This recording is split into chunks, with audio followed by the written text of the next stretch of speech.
Коммуналдық шаруашылығын жаңғырту бағдарламасын жүзеге асыру үшін мемлекет қазынасынан 80 миллиард теңге бөлінгені белгілі.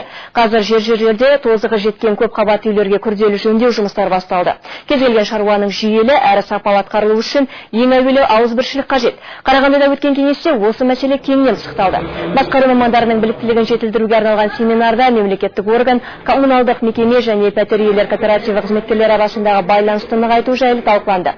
Себебі бұл құқықтық, қаржылық, шаруашылық мәселелерді жедел шешуге ықпал етеді дейді ұйымдастырушылар. Қазіргі күні Қарағанды қаласы бойынша көп қабатты үйлердің 30% жөндеуді қажет етеді. Баспанасын жаңартқысы келетін тұрғындарға бағдарлама бойынша несие түрінде қаржы бөлінеді. Оның тек тең жартысы ғана үстеме пайызсыз мемлекетке қайтарылады.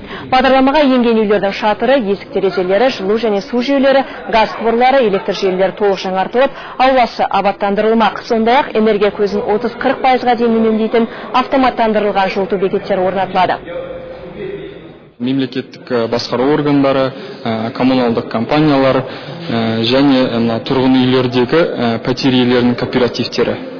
Яғни осы субъектілер арасында қарым-қатынасты орнату.